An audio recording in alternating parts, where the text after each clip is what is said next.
All right, welcome, welcome, welcome, humans and gentle humans, to San Francisco's first ever Cliterary Salon.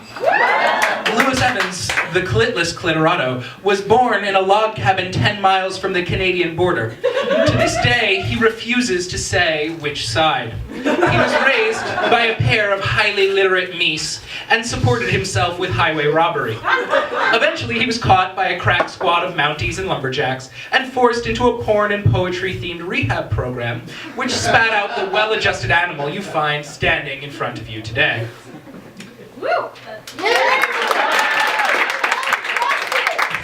Well-adjusted, like a radio that works. For my pieces, I often perform a cliterary riff on an existing genre or work of fiction. For tonight's piece, I'll be playing off the Oscar-winning film The Shape of Water. As in The Shape of Water, one of my characters communicates exclusively through sign language. And so Meg will be signing along through the entire story with her talented and versatile hands. Please note, Meg is not a certified interpreter. She's just a hearing person with love for the language. I also want to note that I thought she was just going to do some of the dialogue. She learned the entire fucking story. So give it up for Meg and her amazing hands, ladies and gentlemen. You can meet them after the show. They both come at the end of her wrists. So will you. He can say that because he's married to her. I'm not supposed to. All right, Meg, are we ready to go? Without further ado, I give you The Shape Down Under. If I spoke about clit, if I did, what would I tell you? Would I tell you about the time? It happened such a long time ago, back when hats were still cool, and a single-decker cheeseburger was considered a health food. Or would I tell you about the place? The San Francisco Bay Area, America's wettest metropolitan statistical area. Not in terms of rainfall, the other kind of wet. The sex kind. Or should I tell you about her, the princess without voice, a tale of love and lust, and the fleshy knob that threatened to destroy it all? Dramatic music. That's dramatic music right there. The fog was thick that night on the Pacific, as thick as the layer of whipped cream that you put on top of a vegan frozen yogurt just to make the damn thing worth eating. 4 scientists, 3 men and a woman, worked by the edge of the ocean, their dig site illuminated by the atmospheric flickering of some old-timey spotlights. Dr. S. Long Johnson wiped his sweaty brow theatrically, took a sip from his water canteen, and then chugged vigorously from his hip flask. "Keep digging, men," he said, completely ignoring the fact that all 3 men had been standing around leaning on their shovels and chain-smoking for the past half hour, while the lone woman, Elsa, busted her ass down in the pit, chiseling away. Dr. Johnson did not concern himself with such trivialities. He was focused on the bigger picture. "We're so close, I can taste it," he said. "The missing evolutionary link between man and woman." Down in the pit, Elsa sighed and sat up. "Gender is a spectrum and sex is a social construct, numbskull," she signed at Johnson. "That's right, sweetheart," said Johnson. "The discovery will be a feather in my cap." Dr. Johnson did not understand sign language, and he had made no attempt to learn, even though the most qualified member of his team communicated exclusively through sign. But on the other hand, he was exactly as much of an indifferent asshole when women spoke to him out loud. So, you know. Elsa surreptitiously gave Dr. Johnson a sign that required no translation. In her frustration, she swung her chisel into the ground. There was a faint click, the sound of chisel on fossil. "Oh, fuck," sighed Elsa. She began to excavate the sample. She worked carefully, gently, delicately, sensuously. She caressed the fossil, and soon enough, it began to jiggle, quiver, and then popped out into her hands. It was a simple thing, a lump in shape, half enshrouded in a delicate hood. Dr. Johnson came up behind Elsa, put an arm around her waist, and peered over her shoulder. It was incredibly awkward. "Why?" he said. Why, he said, that's nothing, a mere fleshy protuberance. We're looking for what really makes a woman, the very first pair of tits. Elsa's hands were so full of clit, she couldn't even flip him off. Throw it in with the rest of the trash, said Johnson, and he wandered off to resume getting wasted with his paleontology bros. But Elsa did not discard the fossil. Instead, she secreted it to her tent, where on the long days of the exhibition, she'd saved countless samples that Johnson had thoughtlessly tossed aside. More and more, she was convinced that these samples formed a greater whole, and yet they were maddeningly difficult to understand. There was hardness without bones, curves without softness.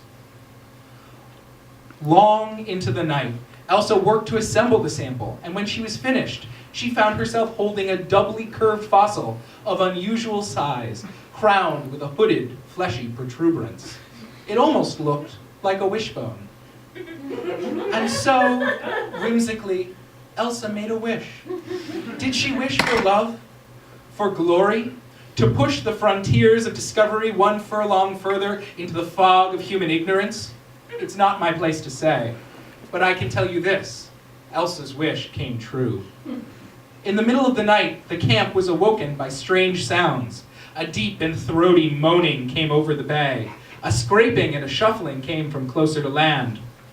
Flashlight beams crisscrossed in the night, illuminating trees, bushes, empty soup cans, a 7-foot-tall clitoris, a friendly raccoon. Wait, what was that? The scientists converged on the human-sized clitoris in a research-related frenzy, an orgy of scientific inquiry.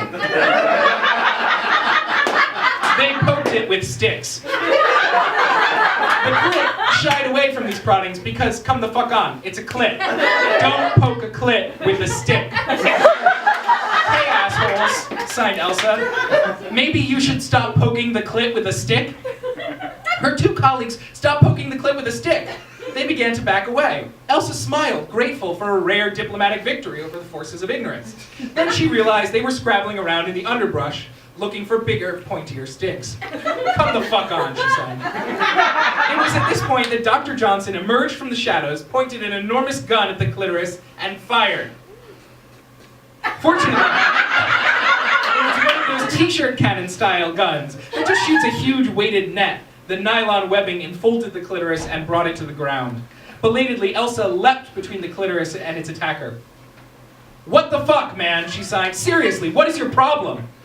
It's mine now, roared Johnson. All mine. I am the first man to capture this thing. It was obviously a 7-foot-tall clitoris. Obviously. Anyone who knew anything about clitorises or gynecological anatomy would have recognized it at once. Johnson was fucking stumped. But what do you expect with a degree from Harvard? It's a clitoris, dimwit, sighed Elsa. Don't be afraid, girl, said Johnson, pushing Elsa aside. The beast can't harm you now. Any minute, top men from the government will be here to collect the asset. He laid a hand upon the clitoral flank. Oh, he said. Oh my, that's smooth. He caressed the clit, and it rumbled and purred joyously. And then the oddest thing happened. Professor Sparky Long Johnson, for that was his name, smiled. He grinned. He quivered ecstatically from the tip of his coiffed hairdo to the tips of his steel-toed boots, and also to the tip of another part of his anatomy, specifically his penis. That's right, penis. Sure, Guillermo del Toro did not dare to show fish dick to the world, but here at Cliterary Salon, we're made of stiffer stuff. For the very first time in his life, Professor Sparky had a deep, bone-shattering orgasm. He collapsed in a blissful puddle. And then, with no malice, but a determined attitude of self-preservation, the giant clitoris dissolved its way through the net, slurped Sparky out of his clothing, and ate him whole. Shit, said Elsa. It was at this exact instant that the sound of approaching helicopters became impossible to ignore. Elsa looked around.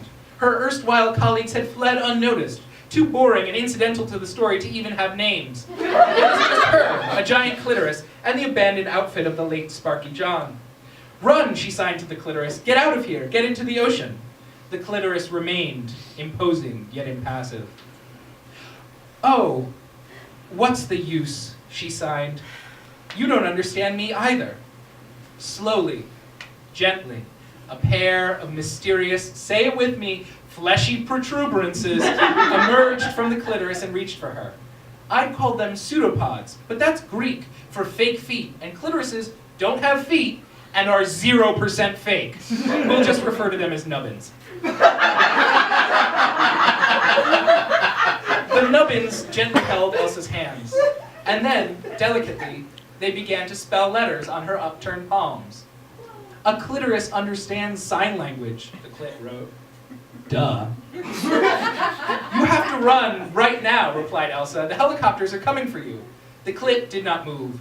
It wrote once more on her palm, agonizingly slowly. "A clitoris is not afraid," said the clit. 10 yards down the beach, the first helicopter landed and disgorged half a dozen men in crew cuts and black suits. "I can't protect you from them," sighed Elsa. "Touch me," said the clitoris. Elsa had never passed up a clitoral invitation, or clinvitation, before, and she wasn't about to start now. She laid both hands on the side of the clitoris. It felt amazing. It felt so good. She rubbed the clit a little and found that she was also becoming aroused, which normally happened when she rubbed someone's clit, come to think of it, but still, not like this. The men with guns were feet away, and Elsa was halfway to an orgasm when she realized her hands had sunk into the clit all the way up to her elbows. "You there," shouted one of the men. "Step away from the monster." Elsa's hands were stuck. She could not reply. Even if she could, the man would not have understood sign. And men with guns react very poorly to innocent people waving their hands in excitement. There was no way, yeah, it's political. It's political. Pro-clitoris, anti-death. There was no way out of Elsa's predicament. She could only dive deeper in. Elsa took a step forward, and she leaned in. Not in a lean-in, TM, Sheryl Sandberg corporate feminism way. More like physically leaning in so that she could merge with a giant clitoris. And merge she did. Elsa left the boring, stupid physical plane and plummeted into a warm, fleshy sea. The inside of the clit wasn't dark. It was brown and red and pink, shot through with golden fibers of pleasure. Elsa gasped in wonder, and clit stuff flooded into her mouth, which, again, she wouldn't say no to that. "It's so much bigger on the inside," she sighed in awe. It felt like she swam for hours, but suddenly, the whole vast clitoral ocean shuddered in agony. "They are shooting at us," sighed the clitoris in Elsa's mind's eye. "Help me." Elsa nodded, and all at once she experienced a total psychic union with the clitoris. The orgasmism was enormous. A vast, multidimensional ocean with a mere nub pressing in through the surface of our world. She drew on those titanic resources, and the clitoris grew and grew and grew. 7 feet tall, 7 stories, 7 furlongs. I don't know how big a furlong is. The men on the ground, but it looks big, doesn't it? The men on the ground kept firing at the clitoris. Another author might describe this action as brave or gallant, but no, that was fucking dumb. Don't just keep shooting at something with superpowers. Don't keep using guns at stuff that's from another dimension. Don't be a fucking weenie. The clitoris, however, did not crush these impudent interlopers. Instead, it quivered and pulsed with Kegel-like tremors, setting off seismometers all up and down the bay. Inside, orgasmic pressure built and built. Elsa's whole groin area was like an incredibly sexy wildfire. Finally, the orgasm erupted, spilling out across the hills and the bay, like one of those blue waves of magic special effects at the climax of a Disney movie. The soldiers were knocked flat by concussive waves of bliss, left lying on the ground, eyes shut, cum leaking into their regulation tighty-whities. When the first one of them came to, nearly half an hour later, he propped up his head in his hands and looked around for the monster clit. But all he saw was a tiny nubbin of flesh rising from the bay, far in the distance, and a moment later, even that slipped beneath the surface of the wetness, gone for good. And wherever Elsa went, all I know is that it was so very, very wonderful that she never even thought of coming back. The end. Thank you and good night.